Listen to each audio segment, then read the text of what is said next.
Hello there. Roland Emmerich in reverse continues. In 1996, 20th Century Fox released Independence Day, which was Roland Emmerich's biggest budgeted film at that time. It grossed over $800 million worldwide, and though it's not to everyone's taste, it has a substantial fan base that remembers it fondly. In 2016, the sequel was released, with Emmerich back in the director's chair. And it sucked.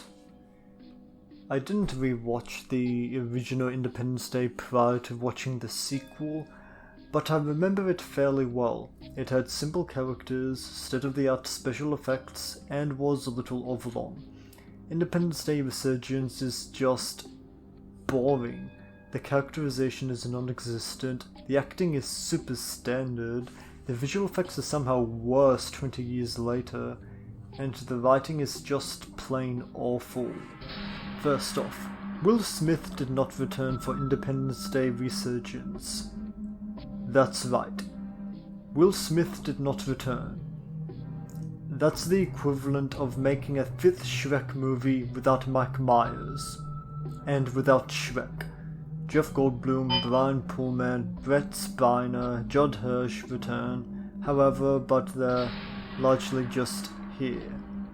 Our brand new cast of young actors include Liam Hemsworth as some guy, Jesse Usher who portrays Will Smith's character's son, Angel Baby who's pretty much just a pretty Chinese woman. Seriously, she has no character.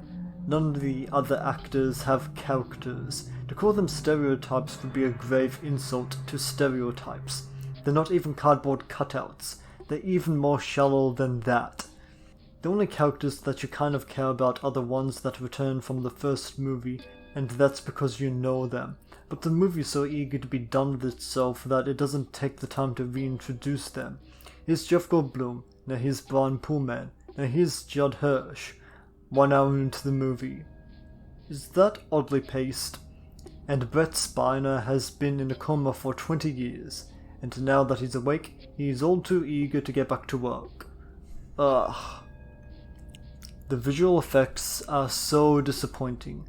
They're so standard for 2016, standard at best.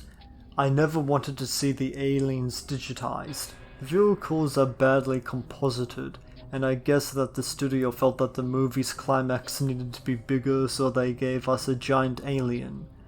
I can't help but suspect that this was made to rip off the Xenomorph Queen from the Alien movies.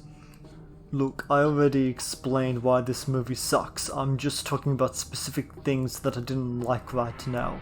Roland Emmerich in reverse continues with Stonewall. See you there.